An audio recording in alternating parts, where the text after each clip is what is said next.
पर वो इतना सीधा था कि सब प्यार से उसको भोंदू ही बुलाते थे। इतना सीधा था कि उसको यदि ये बोल दिया जाए कि सूरज यहां से उगा है तो वो वहीं देखता, अच्छा यहीं से उगा होगा। इतना सीधा, बुद्धि लगाता ही नहीं था कहीं भी। और वो भोंदू गैयाओं की सेवा के लिए एक आश्रम में रहता था, गायों की सेवा करता था। और जिस आश्रम में रहता था वहां के गुरुदेव शाम को प्रवचन करते थे, तो भोंदू बैठ करके उनके शिष्य बैठते थे, सबसे पीछे बैठ के सुनता था। अब सब शिष्य तो केवल सुनते थे, लेकिन भोंदू को लगता था गुरुजी जो बोल रहे हैं ये बिल्कुल सत्य है, इसमें कोई झूठ नहीं है। एक दिन गुरुजी प्रवचन करते हुए बोले, यमुना के पल्ली पार भांडीर वन में ठाकुर जी गैया चराने आए। भांडीर वन का नाम सुनते भोंदू कान खड़े हो गए। बोले भांडीर वन तो मैं जाता हूं गैया लेके, मुझे तो कभी मिले नहीं वहां पे। अरे मुंह में ही कमी होगी, मुंह में ही सामर्थ्य नहीं होगी उनको देखवे कि मैं ही नहीं देख पाए होंगे। वो तो आते होंगे वहां पे, मुझे ना दिखे होंगे। आज भोंदू ने पहली बार जिज्ञासा करी, गुरुदेव ठाकुर जी दिखते कैसे हैं? तो गुरुदेव भी हंस गया, अच्छा भोंदू पूछ रहा है, बैठ जाओ बताते हैं। बोले बरहा पीड़म नटवर वपुः कर्णयो कर्णकारम विभ्रदवासः कनक कपिसं वैजयन्तीं च मालां रन्ध्रान् वेणोऽधर सुधया पूरयन् गोपवृन्दै वृन्दारण्यं स्वपदरमणं प्राविशद गीत कीर्ति प्राविशद गीत कीर्ति। मोर मुकुट पहनते हैं ठाकुर जी, और बोले दो कान हैं लेकिन कुंडल एक ही पहनते हैं, और ऐसे कुंडल नहीं पहनते हीरे के सोने के। तो बोले ठाकुर जी ऐसे पुष्प तोड़ के कान के ऊपर लगा लेते हैं। और बोले फिर बोले कभी ठाकुर जी इस कान में पहनते हैं, और कभी ठाकुर जी का मन भर जाता है तो यहां से निकाल के इस कान में पहन लेते हैं। दोनों कानों में एक ही कुंडल को फेर फेर के पहनते हैं। हमारे पूज्य नाना जी तो कहते, वो तो और सुंदर वर्णन करते, वे क्या कहते, बोले लाला कर्णयोः कर्णकारम, कान तो बहुवचन है और कुंडल एक वचन है, एक कुंडल दोनों कानन में कैसे? बोले ठाकुर जी एक तरफ मधुमंगल चले एक तरफ श्रीदामा, तो जब मधुमंगल की तरफ ठाकुर जी कुंडल पहन ले तो श्रीदामा के लाला महा बढ़िया ना लग रहा कुंडल यहां पहन याकू। सो ठाकुर जी ऐसे निकाल के नहीं पहनते हैं, ठाकुर जी की चाल ऐसी मदमस्त है, निकाल करके उछालते हैं ऊपर, और यूं कान करें तो सीधो आके यहीं लगे वो पुष्प। और फिर सब ग्वाल बाल ताला बजाओ जय हो लाला जय हो लाला। फिर नेक दूर चलते हुए ठाकुर जी फिर निकालें और फिर उछालें, फिर यहाँ पर रखें। फिर ठाकुर जी की देखा देखी मधुमंगल श्रीदामा भी उछालें, कोई के सिर पे जावे, कोई की नाक पे जावे, कोई नीचे गिर जाए, कान में नहीं आवे। तो कर्णयोः कर्णकारम। और कैसे ठाकुर जी? बोले विभ्रदवासः कनक कपिसं वैजयन्तीं च मालां। ठाकुर जी पीली पीतांबरी, जैसे हमने ये बगलबंदी सफेद पहनी है ना, ऐसी ठाकुर जी पीली पहनते, पीली पीतांबरी। और माला कैसी पहनते हैं? बोले हम लोग तो इतनी माला गले यहाँ छाती तक आती है, ठाकुर जी ऐसी पहनते हैं पूरी पैरों तक जाए। ये देखो पीछे खड़े हैं, इतना गहना कौन पहने हैं, पैरों तक पहनते हैं ठाकुर जी। इसके पीछे भी कारण है, क्योंकि ठाकुर जी वृंदावन में पैरों में पादुका नहीं पहनते। सोचो उस वृंदावन में हम जूता चप्पल पहन के घूमते हैं, ठाकुर जी नंगे पांव घूमते थे। तो यशोदा मैया कहती लाला पादुका क्यों ना पहने? बोले मैया मेरी बछिया बछड़ा भी तो नंगे पांव घूमे, तो मैं क्यों पादुका पहनूं, इनको भी पहना दे तो मैं पहन लूंगा। मैया बोली लाला तू भी बड़ो भोरो है, गैया थोड़ी पादुका पहने। बोले मैया तो मैं भी ना पहनूंगा। तो यशोदा मैया क्या करती है, बड़ी बड़ी माला पहनाती है लाला को। क्यों? बोले लाला सीधो तो चले ना है, ठोकर मार तो भाई चलेगो तो पुष्प टूट टूट के आगे गिरेंगे, तो लाला पाम रखेगो तो लाला के चरणन में कोमलता आ जाएगी, लाल जी के चरण के नीचे पुष्प आ जाएंगे। तो वही जयंतीम चमाला। और बोले रंध्रान वेणु अधर सुधया, अपने अधर की तकिया पर उस बांस को लिटा करके ठाकुर जी अपनी कोमल उंगलियों से उसके चरण दबाते। नाक का मोती मानो उसके लिए छत्र का काम करता है। आंखों की पलकें वंशी बजाते समय जब खुलती हैं बंद होती हैं तो मानो दो दो दो दो सेवक अपने हाथ में पंखा लेकर के उस बांस की सेवा कर रहे हैं। क्यों? अरे भैया, या बांस ने गर्मी सही, सर्दी सही, वर्षा सही खड़ी रही, बंसी बनाने वाले ने या को बीच में ते आके काट दियो, वाकू भी सहो, छील दियो तब भी सहो, सरिया ते या में छेद कर दिए तब भी सहे, इतने सहवे वारे की तो मैं सेवा ही करूंगा अपने होठ पे बैठा करके। रंध्रान वेणो अधर सुधया पूरयन गोप वृंदई वृंदारण्यम स्वपदरमणम प्रावशत गीत कीर्ति। और ठाकुर जी क्या करते हैं, बीच बीच में बंशी बजाते समय नेत्र खोलते हैं और जैसे यहां से मधुमंगल बुलावे लाला, तो ठाकुर जी ऐसे नहीं देखते, ऐसे देखते हैं कटाक्ष नेत्रों से। यहां बुलावे तो ऐसे देखते हैं, और वही नेत्र कटाक्ष ऐसे हैं कि जो देख ले वहीं घायल हो जाए। ऐसे ठाकुर जी के नेत्र। ऐसे रूप को देखने के लिए गोपियां सब अटारियों पर खड़ी हैं, खिड़कियों पर बैठी हैं ठाकुर जी के रूप को। गोपियां श्रीमद् भागवत के वेणु गीत में कहती हैं, अक्षणवताम फलमिदम न परम विदाम। इन आंखों से यदि आपने अपने संपूर्ण 100 वर्ष की आयु में श्री कृष्ण को नहीं देखा तो आपने कुछ नहीं देखा। इतने सुंदर हैं श्याम सुंदर। अब ये भोंदू सुन रहा था पीछे बैठा बैठा, उसके तो नेत्र बंद हो गए। मन में सोच लिया, कल तो भंडीर वन गैया चरावे जाऊंगो, देख के ही आऊंगो कहां है ये कन्हैया। गुरु जी कह रहे हैं तो निश्चित है भंडीर वन में आते हैं ठाकुर जी। भोंदू अपनी गैया लेकर के भंडीर वन पहुंच गया। गैया चल रही थी, अब भोंदू ढूंढ रहा है, कभी वृक्ष के नीचे जाके देखे, कभी कहीं देखे, कभी ढूंढे कहीं से चंदन की सुगंधी आ जाए। गुरुजी बता रहे थे उनमें से चंदन की सुगंधी आती है तो पृथ्वी पर नासिका रख करके कहीं पैर के निशान दिख जाते तो उनको सूंघ, ताकि इसमें चंदन की सुगंधी हो, क्या पता कन्हैया यहीं कहीं हो। इतने भाव से, इतने प्रेम से और इतने भोलेपन से ढूंढने लगा ठाकुर जी को। और ठाकुर जी नहीं मिलते ना तो अपने आप को ही कोसता, मोह में योग्यता ना होगी, यही मारे ना मिल रहे। ठाकुर जी तो यही है, गुरु जी की बात गलत नहीं है, ठाकुर जी तो यही है। उसके उस सहज भाव पर, उसके उस सरल भोंदूपने पर ठाकुर जी रीझ गए। और इतने में ही भोंदू हताश निराश उदास बैठा था, खुद को कोस रहा था, मुंह में योग्यता ना है, मुंह ठाकुर जी मिलना है रहे। इतने में ही देखा सामने से असंख्य गायों का झुंड आ रहा है। और भोंदू ने जैसी उन गायों को देखा, ऐसी गाय कभी देखी नहीं, अलग गाय, सींग चमक रहे हैं, सींगों के ऊपर के भाग में सोने चांदी मड़े हुए हैं, ऐसी ऐसी सुंदर सुंदर तंदुरुस्त गैया। और जैसी उन गायों ने बीच से मार्ग छोड़ा, तभी देख रहा है भोंदू पीतांबरी पहनी है, गले में वैजंती माला धारण की है, सिर पर पाग पहनी है, एक कान में कुंडल है, मंद मंद मुस्कुरा करके दतुइयां दिखा रहे हैं, कटाक्ष नेत्रों से कभी इधर देख रहे हैं कभी उधर देख रहे हैं, अपनी वेणु को कमर में कस करके गैयाओं के गले में गलवैयां डाल करके श्याम सुंदर भोंदू की तरफ चलते भय आ रहे हैं। ये दृश्य देख करके हाथ पांव कांपने लगे भोंदू के, नेत्रों से अविरल अश्रुधार गिरने लगी। श्याम सुंदर को देख करके वहीं दंडवत करने लगा। उसको लगा मेरे पास तो आएंगे ही नहीं है, वहीं से मुड़ जाएंगे, अब मैं उनके पास जाके उनको असहज नहीं करूंगा, यहीं से देख लूं, यहीं से प्रणाम कर लूं। लेकिन जैसे जैसे प्रणाम करके ऊपर देखता, ठाकुर जी और पास आ रहे हैं, और पास आ रहे हैं, और पास आ रहे हैं। बैठे भोंदू के पास शब्द नहीं है, हाथ पैर कंपित हो रहे हैं, उसको सूझ ही नहीं रहा करूं क्या मैं, इनके लिए क्या बिछाऊं, कहां बैठाऊं। ठाकुर जी ने अपने आप ही भोंदू के गले में हाथ डाली, अरे तेरा नाम कहा है। जैसे ही ठाकुर जी ने नाम पूछा, भोंदू अपना ही नाम भूल गया, बोले मुझे याद ही नहीं मेरा नाम क्या है, पर प्रेम से सब लोग मुझे भोंदू बुलाते हैं। अब तो भोंदू नाम सुनते ही ठाकुर जी ताली दे दे के हंसने लगे, तेरा नाम भोंदू है? बोले हाँ मेरा नाम भोंदू है।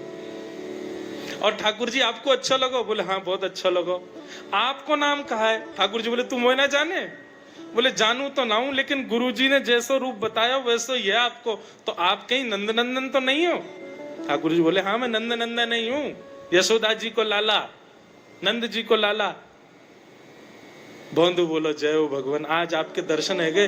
गुरु जी और सब बालकन को तो आप शायद रोज ही मिलते होंगे, लेकिन मैं ही अभागो, मोको आप आज ही मिले हो। ठाकुर जी बोले अब चल बात मत बनावे, जल्दी कछु खवा, मुझको भूख लग रही है। भोंदू एक कपड़े में रोटी बांध के उसमें मिर्च और गुड़ रख करके लेके गया। 2 रोटी थी। भोंदू ने जैसी खोली, एक रोटी ठाकुर जी के सामने धर दी, एक अपने पास रख ली। बोले मैं भी तो खाऊंगा। ठाकुर जी ने बढ़िया रोटी ऐसे घुमाई और प्रेम से गुड़ खामे और रोटी पान लगे प्रेम से। और ठाकुर जी तो चप चप करके नेक देर में पा गए। भोंदू तो भूल ही गए, मुंह खानो भी वो ठाकुर जी को ही देख रहा है। ठाकुर जी बोले और जोर की भूख लगी, ला अपनी रोटी दे दे। भोंदू बोलो मुंह को भी भूख लगी है। बोले अच्छा चल आधी आधी खा ले, या मैं आधी तू खा ले आधी मैं खा लूं, दोनों खा लिए। कल ते नेक्स्ट से ज्यादा सी रोटी ले आइयो, भूख ज्यादा लगे। और सुन यही समय आइयो, मिलूंगा कल भी तोते। ठाकुर जी अपने मार्ग पर चले गए। भोंदू इतना प्रसन्न है, बोले आज मुझको ठाकुर जी मिल गए। लौट करके आया, गायों को यथावत बांध दिया, हाथ पांव धो के गैयाओं की सानी करी। गुरुदेव के प्रवचन का समय हो गया। भोंदू पीछे जाके बैठ गया, नेत्रों से बस आंसू ही आंसू निकलते जा रहे हैं। अपने गुरुदेव को प्रणाम करे, इनकी कृपा से ठाकुर जी मिले। उसने किसी को नहीं बताया, उसको लगा सबको ही मिलते हैं भगवान, मुझे ही मिले हैं बहुत दिन बाद। दूसरे दिन भोंदू खूब सारी सामग्री रसोई घर में इकट्ठा करके जाने लगा। किसी ने जाके गुरुदेव से कह दिया कि भोंदू बहुत सारी सामग्री ले जा रहा है। गुरु जाके कही भोंदू इतनी सामग्री ले जा रहा हो भैया, वो भंडारो करेगो का? नहीं गुरुजी भंडारो तो नहीं करूंगा, वो नंद नंदन नाम है, वो यशोदा नंदन मदन मोहन, वो अपनी गैया चरा के आए, कल भी आए, मेरी रोटी खा गए, मैं भूखो ही रहेगा कल। या हमारे ज्यादा सी ले जा रहा हूँ, बेचारे बहुत भूखे आए कल कि उनको पेट भर जाएगा, मैं भी पा लूंगा। या हमारे गुरुजी आज ज्यादा सामग्री ले जा रहा हूं। गुरुदेव ने मन में सोचा ये बात कोई और कहे तो अविश्वास किया जा सकता है, लेकिन भोंदू झूठ नहीं बोलता। भोंदू कभी झूठ नहीं बोलता, भोंदू की बात पर विश्वास करना ही पड़ेगा। गुरुदेव बोले सुन सुन इधर बैठ। ठाकुर जी आए थे? बोले हाँ। अच्छा, उनका रूप कैसा था? जैसा रूप आपने बताया था ना गुरुजी, बिल्कुल वैसा। ऐसे कटाक्ष नेत्र, मोती जैसे दांत, ठाकुर जी की मुस्कान ऐसी, पाग ऐसी, कान ऐसे। गुरुदेव के तो नेत्र बंद हो गए, वे सब अनुभव करने लगे। लेकिन गुरुदेव बोले रूप कैसा भी बता दे, चरण यदि इसने बता दिए तो मैं मान जाऊंगा कि ठाकुर जी थे। अच्छा तूने चरण देखे? बोले हाँ गुरुजी मैंने चरण देखे। चरण कैसे थे? बोले चरण ऐसे ठाकुर जी, उत्तुंग रक्त विलसन नख चक्रवाल। ठाकुर जी के चरण जब वो चल करके आगे बढ़ते हैं ना तो चिन्ह बन जाते हैं। कहीं ध्वजा बनी थी, कहीं शंख बना था, कहीं कुछ बना था। और उनके जो नखून है ना, उनमें से ऐसा लगता है मानो जैसे कोमल का पराग हो, कमल का पराग हो। और चरणों का रंग कैसा, जैसे मानो जैसे गुरुदेव कमल होता है ना, कमल की आकृति, ऐसे ठाकुर जी के चरण। जब चरण का यथावत वर्णन भोंदू ने कर दिया, गुरुदेव समझ गए। बोले निश्चित ठाकुर जी आते। नहीं तो भोंदू कहां जाने, इतनी बुद्धि नहीं है उस पे कि वो इतना सब कुछ ढूंढ धाड़ के मुझे बताए। भोंदू एक काम करेगा? बोले हाँ। ठाकुर जी आएंगे तो तेरे सखा बन गए? बोले हाँ। तो उनको लेकर के आश्रम आ जा, यहां पे आ जा। भोंदू बोला कि इतने योग्य बालक हैं, लेकिन ठाकुर जी ने किसी से नहीं कही, मुझसे कही है। अगर मैंने ये काम नहीं किया तो मेरा जीवन व्यर्थ है। भोंदू को लगा ठाकुर जी सबसे ही मिलते हैं, गुरुजी किसी से भी कह के बुलवा लेते, मुझको काम दिया। भोंदू ने तो उसको अपने हृदय में ले लिया, अब ये काम मुझे करना है। बोले गुरुजी मैं वचन दे के जा रहा हूं, ठाकुर जी को मैं लेके आऊंगा। जा बेटा। भोंदू वन में चला गया। अब तो उसको मिलने की भी एक्साइटमेंट नहीं है और कोई उसके मन में भाव ही नहीं है। उसको ये है बस ठाकुर जी को मैं ले जाऊं। जाकर के बैठा, ठाकुर जी अपनी गैया चराते भये, बढ़िया सुंदर एक डंडा पर हाथ टांगे भये ठाकुर जी आए। रूप देख करके फिर से भावुक हो गया भोंदू। ठाकुर जी आकर के बैठ गए। बोले चल जल्दी निकाल रोटी, भूख लगी है मुंह को। भोंदू सजाता जा रहा है थाली, ठाकुर जी को देता जा रहा है। बोले जय जय, एक प्रार्थना करूं? बोले करो। आप मेरे संग मेरे सखा हो ना? आप बोले हाँ तेरो सखा हूं। तो मेरी बात मानोगे? बोले कहा आप मेरे संग आश्रम चलो गुरु जी के पास। ठाकुर जी रोटी पाते जा रहे, ठाकुर जी ने अनसुनी कर दी बात। बोले जय जय कछु कहो ना, आप चलोगे ना? ठाकुर जी बोले हम तेरे सखा हैं, तेरे गुरु जी के सखा नहीं है। तू मोते मिल, तू मेरे संग खा, तू मेरे संग रहे, तू कछु कर, तो कुछ सब अधिकार है, लेकिन ये हम गुरु जी ते मिल बातें मिल ये सब हम नहीं करेंगे। हम बस तेरे सखा हैं, तो ये जाने और कोई ये ना जाने। ए जय जय ऐसा मत कहो ना, वे नहीं बताते तो मैं तो आपको देख ही नहीं पाता, मैं तो आपको जानता ही ना हूं। उनने ही तो मुझको बताई कि आप भांडीर बनाते हो, आपका रूप ऐसा है, उनने कृपा करके मुझको आपसे मिलवाए हो, वे ही हमारी मित्रता के मूल आधार है, उनसे तो मिलवे चलो ना। ठाकुर जी बोले देख ज्यादा जिद मत करे, हमने तो उसे एक बार कह दी हम नहीं जाएंगे नहीं जाएंगे नहीं जाएंगे। ठाकुर जी रोटी पा रहे थे तो भोंदू ने हाथ से रोटी और छनाई, बोले ये भी दो, ये भी गुरु जी की है, लाओ ये मिर्च गुड़ सब दो, ये सब गुरु जी को, ये भी मत खाओ। और सुनो, यदि हमारे गुरु जी से आपको प्रेम नहीं है तो हमको आपसे प्रेम नहीं है। कल ते अपनी गैयान को लेकर कहीं और चरावे जाओ, होंगे तुम नंदन अपने गांव के, मेरे गुरु जी के पास नहीं जाओगे।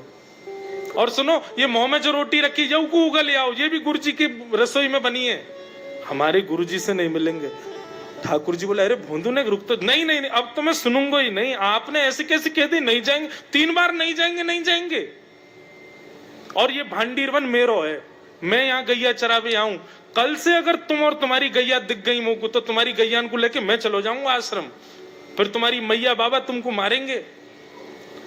ठाकुर जी बोले अरे भोंदू इतना नाराज? बोले यदि मुझसे मित्रता रखनी है तो मुझको वचन देना पड़ेगा कि आप आश्रम चलोगे, और अगर आपने फिर से नहीं कही तो मैं जा रहा हूं वापस, और कभी आपको मुख नहीं देखूंगा, अपना मुख नहीं दिखाऊंगा। ठाकुर जी बोले इस मुख को देखने के लिए या संग के लिए लोग पता हो तो कितनी तपस्या करें। बोले जो तपस्या करें उनको मुबारक, तुम मुझको ना चाहिए, मुझ ना मिलनो तुमते, मुझ कोई गरज ना पड़ रही तुमते, आज तक नहीं मिले, कल ही तो मिले हो मोते, वो भी गुरुदेव की कृपा से मिले हो, जाओ मत मिलियो, मुझे ना चाहिए तुम। ठाकुर जी बोले मैं तो ना जाऊंगा, मैं तो तेरे पास ही रहूंगा। बोले तुम मत जाओ, मैं जा रहा हूं। बंधु ने अपनी सब सामान उठाए, गैया वैया उठाई, हाँकता हुआ गैयाओं को लेके जाने लगा वापस। ठाकुर जी के नेत्र सजल हो गए। भोंदू, ठाकुर जी पुकार रहे हैं भोंदू को, मानो जैसे त्रिलोकी लेके जा रहा है वो ठाकुर जी के, जैसे मानो पूरा ऐश्वर्य ठाकुर जी का ले जा रहा हो। अरे भोंदू ने रुक तो जा। भोंदू बोला अपना मुख भी नहीं दिखाऊंगा यदि आप नहीं चलोगे तो। भोंदू थोड़ी दूर गया, ठाकुर जी को लगी वापस आ जाएगा, थोड़ी और दूर गया, लगा अब आ जाएगा, लेकिन जब भोंदू दिखना बंद हो गया हमारे ठाकुर जी विचलित हो गए, दौड़े भोंदू की तरफ। गैया चराता हुआ वापस जा रहा था अपने आश्रम, ठाकुर जी दौड़ करके गए और जाकर के भोंदू के पिद्दी पे चढ़ गए। पिद्दी समझते हैं? ये कंधे पर चढ़ जाना, इसको ब्रजभाषा में कहते हैं पिद्दी पे चढ़ना। ठाकुर जी जाकर के पीछे से कंधा पे चढ़ गए, पाम से पेट पकड़ लिया और हाथन से बोले ले चल अपने गुरुदेव के पास, चलूंगा तू जहां कहेगो, लेकिन तो दूर नहीं जान दूंगा। और भोंदू ठाकुर जी को ऐसे ऊपर चढ़ा करके गैयाओं के साथ लेकर के आश्रम जा रहा है। गैयाओं ने जैसे ही आश्रम में प्रवेश किया, गुरुदेव आकर के खड़े हो गए और मन में बस विचार कर रहे थे, हाथ पांव कांप रहे थे, बोले ठाकुर जी आएंगे कि नहीं। और जैसे ही गायों का समूह भीतर प्रवेश हुआ, इतने में ही भोंदू आया और तभी देखा भोंदू के पिद्दी पर ठाकुर जी टंगे भय आ रहे हैं। ये दृश्य देखते ही गुरुदेव मूर्छित होकर गिर पड़े। वही जैसे तैसे होश में आए, होश में आकर के जैसे ही ठाकुर जी को देखा, सिंहासन पर भगवान बैठे हैं जहां गुरुदेव बैठते थे और भोंदू उनके बगल में बैठा है। आज गुरुदेव ने जाकर के पहले भोंदू को प्रणाम किया, बोले जय हो, धन्य है तुम, इतनी तपस्या की, इतना भजन किया घर परिवार त्याग दिया, वैराग्य त्याग सब हमारे जीवन में, तब भी ठाकुर जी नहीं मिले। लेकिन वारे भोंदू, तेरी सरलता, तेरी सहजता, तेरा ये निर्मल भाव कि ठाकुर जी तेरे अधीन होके यहाँ आश्रम तक चले आए। ये बंधुओं, ये मनगणंत कथा नहीं है, ये वास्तविक सत्य घटना है वृंदावन की। और ठाकुर जी सदा के लिए भोंदू के संग रहने लगे। और फिर कुछ समय बाद भोंदू गैया चराता हुआ भांडीर बन गया और फिर कभी लौट करके नहीं आया, ठाकुर जी के संग ही प्रस्थान कर गया। बोलो भक्त वत्सल भगवान की। ऐसा भोलापन यदि, ऐसी सरलता, सहजता, निर्मलता यदि हम में है तो त्रिलोकीनाथ पर ब्रह्म को भी हम बांध सकते हैं।